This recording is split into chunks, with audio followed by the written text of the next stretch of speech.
Welcome back, Bingers. We're ready for a brand new episode, and you're gonna love this one, so hold on to your butts. Here we go. It's the Binge Podcast, where everything's a blast. It's the Binge Podcast, come join us fast. This here is a part of the show I like to call The Rant. Today, we're gonna rant about the homelessness situation. Rantcast at the daily grind. Thoughts unleashed, no place to hide. Passion storming every mind. Tune in, tune out, tonight we ride.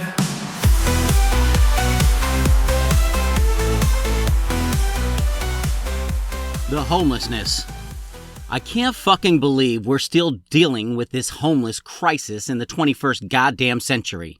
It's absolutely ridiculous that in one of the wealthiest countries in the world, we have people sleeping on the streets under bridges and in tents. How the hell is this even possible? We can send billionaires to space for shits and giggles, but we can't figure out how to put a damn roof over everyone's head? Give me a fucking break. Every single day, I walk past people huddled in doorways, pushing shopping carts filled with their only possessions, and it breaks my fucking heart. These are human beings, for Christ's sake. They're not just statistics or inconveniences to be swept under the rug. They're somebody's son, daughter, mother, father, people with stories, dreams, and dignity. And we're just letting them suffer out there in the cold, rain, and heat. It's fucking inhumane. And don't even get me started on the so-called solutions that politicians keep proposing. It's all bullshit talk and no action.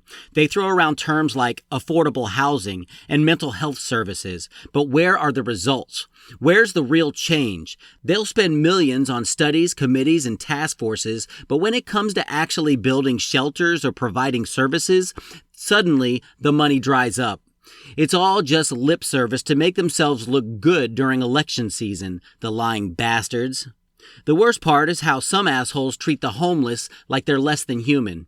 I've seen people cross the street to avoid walking past a homeless person or mutter things like "get a job" under their breath, as if it's that fucking simple. Do they think people choose to live on the streets? Do they think anyone wakes up one day and decides, you know what, I think I'll give up my home, my possessions, my dignity, and go live under a bridge? It's fucking absurd. And let's talk about the criminalization of homelessness. Ticketing people for sleeping in public spaces? Are you shitting me? Where else are they supposed to go? It's like we're punishing people for being poor. We're literally making it illegal to exist without money. How is this not a violation of basic human rights? And don't even get me started on those anti-homeless spikes and benches designed to prevent people from lying down. It's like we're treating human beings worse than fucking pigeons. We need real solutions, not Band-Aids. We need affordable housing, mental health services, addiction treatment, job training programs, and we need them now. Not next year, not after the next election, but right fucking now. People are suffering and dying on our streets while we debate and dither. It's a national embarrassment. And let's address the elephant in the room, mental illness and addiction. So many of our homeless population are struggling with these issues, and our response is to what? Ignore them? Criminalize them? We need comprehensive mental health care and addiction treatment that's accessible to everyone, not just those who can afford it. We're letting people fall through the cracks, and then we have the audacity to blame them for it. It's fucked up beyond belief. It's time for us to step up as a society and take care of our most vulnerable members. We can't call ourselves a civilized nation if we're letting people live and die on the streets. It's a disgrace, and we should all be ashamed that we've let it get this bad. Every empty building, every vacant lot is a missed opportunity to house someone.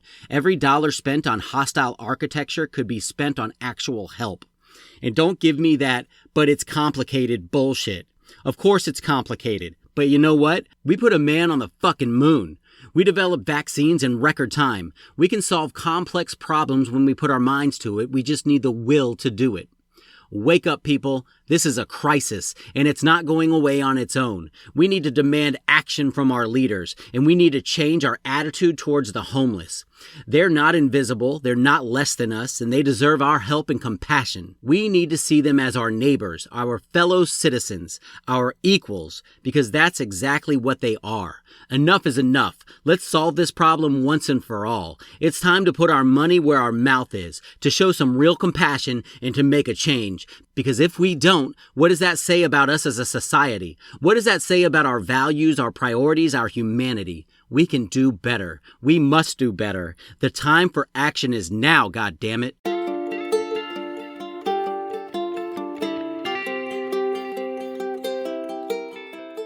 Here's this week's top 10 list.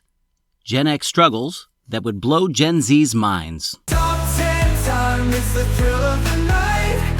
Rankings up high, feeling take flight. Listening close, get ready to climb. We're counting it down, it's top 10 time. 1. Rewinding VHS tapes before returning them to Blockbuster to avoid a $2 fee and the shame. The anxiety of hearing that whirring sound and praying the tape doesn't get eaten. And let's not forget the disappointment when all the good movies were already rented out. 2. Waiting for dial-up internet to connect, only to have your mom pick up the phone and ruin everything. That screeching modem sound still haunts our dreams, and don't even get us started on download timers. We could grow a beard waiting for a single song to finish. 3. Having to choose between using the internet or making a phone call. The struggle was real. Family arguments over who got to use the line were an Olympic sport. Mom, I need the internet for homework. Translation, I want to chat on AIM. 4. Printing out MapQuest directions and praying you don't miss a turn. The sheer panic when you realize you've gone off course and have no way to recalculate. Time to find a gas station and ask for directions like it's 1955. 5. Creating the perfect mixtape for your crush, spending hours recording songs from the radio, the frustration when the DJ talks over the intro or cuts off the end, and the heartbreak when your crush doesn't appreciate your carefully curated masterpiece. 6. Trying to meet up with friends without cell phones. I'll be at the mall at 3 and hoping for the best. The amount of time spent waiting at predetermined meeting spots was astronomical, and if someone was late, you just had to wait and hope they show up eventually. 7. Having to get off the couch to change the TV channel. Remote controls were for the rich kids. Channel surfing was a full-body workout, and if you missed the start of your favorite show, tough luck. No streaming or rewinding live TV for you. 8. Dealing with film cameras. 24 exposures, no previews, and waiting days to see if you blinked in every shot. The suspense of waiting for your photos to be developed was unbearable, and the disappointment when half the roll is just blurry shots of your thumb. 9. Desperately needing to know something and having to wait until you could get to a library. No Google, no Wikipedia, just you and a set of encyclopedias that may or may not be outdated. Research papers were a test of patience and perseverance. 10. Trying to look cool while carrying around a Discman that skipped if you breathed too hard. The struggle of fitting that bulky player in your pocket was real, and don't forget the arm workout from carrying around a case full of CDs just in case you wanted to change your music. Bonus. Explaining to your parents that you can't pause an online game. They still didn't get it. The number of times we heard, just pause it and come to dinner, is too high to count, and trying to explain the concept of lag, forget about it. This has been your Top 10 list.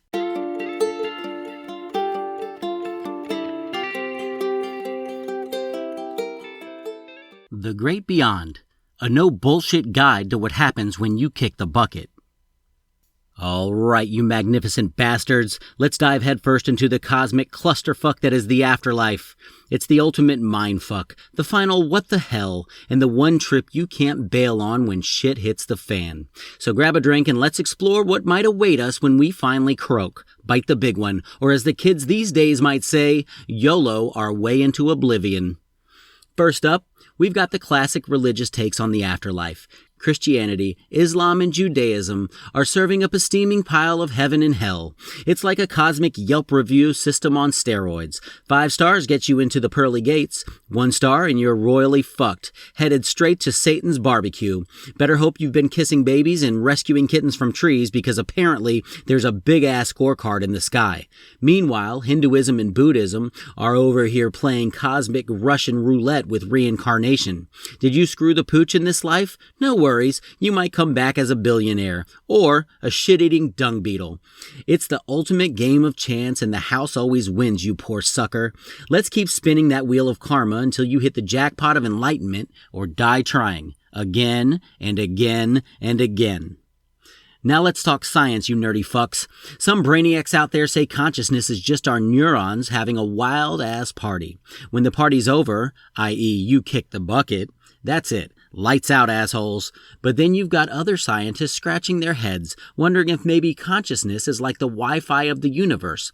Invisible, all around us, and really fucking annoying when it doesn't work properly. Speaking of Wi-Fi, let's not forget about those near-death experiences. People come back talking about bright lights, peaceful feelings, and meeting dead relatives. It's like a family reunion crossed with an acid trip, minus the awkward small talk and glow sticks. Skeptics say it's just your brain throwing one last hallucinogenic hurrah before checkout time. But who the fuck knows? Maybe the afterlife is just one long episode of This Is Your Life, complete with highlight reel of every time you embarrassed yourself in public. Shit.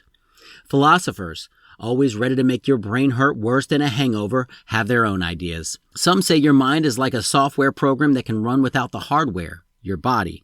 Others argue that you're basically a meat computer, and when the power goes out, so does your consciousness. It's like the ultimate turn it off and on again scenario, except, you can't turn it back on.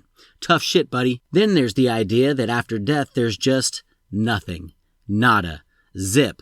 The big goose egg. It's like trying to remember what it was like before you were born, but forever. On the bright side, you'll never have to worry about missing out on the latest Netflix series or whether you left the damn stove on. Some modern thinkers are getting really fucking wild with their afterlife theories. Quantum immortality suggests you might continue in the parallel universe.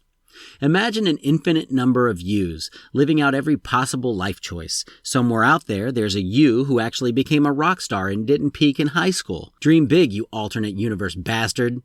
And let's not forget the tech enthusiasts who think we might achieve mortality through uploading our minds to computers. Picture it. Eternal life as a consciousness floating in the cloud. Finally, a way to literally live in your phone like your parents always accused you of doing, you digital junkie. At the end of the day, or life in this case, we're all just taking shots in the dark about what happens after we die. It's the ultimate cliffhanger and spoiler alert. No one's coming back to tell us how it ends. But hey, that's what makes life exciting, right? It's like a cosmic game of what's in the box, except the box is death, and we're all contestants whether we like it or not. So what should we do with all this uncertainty? Well, for starters, maybe stop worrying so much about the afterlife and focus on the during life. Live it up, love hard, laugh often, and try not to be a complete asshole. Because whether you end up in heaven, hell, as a reincarnated sloth, or just as worm food, at least you can say you gave this life your best fucking shot. And who knows, maybe the real afterlife is the friends we made along the way, or maybe it's an eternal DMV line. Either way, we're all in this shit together, so we might as well enjoy the ride while we can. Just remember to bring a good book and some snacks, because this might be a long-ass wait.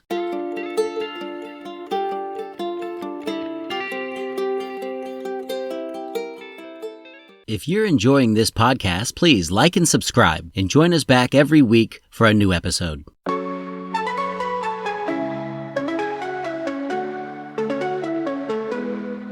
You know by now, got stories to tell, from the small to the grand, all under one spell. We talk about this, we laugh about that, from the strange to the bliss. Get ready to chat, it's the Binge Podcast, where everything's a blast. It's the Binge Podcast, come join us fast.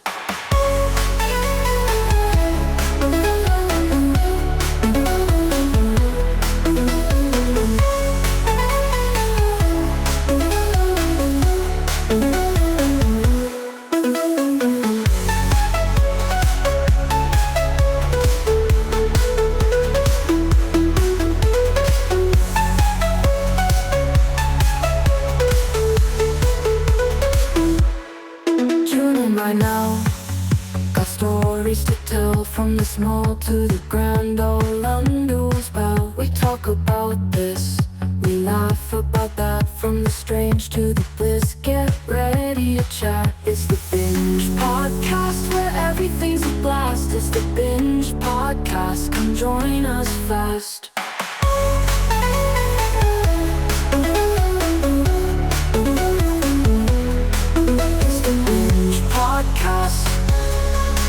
Where everything's a blast. Binge podcast, come join us fast.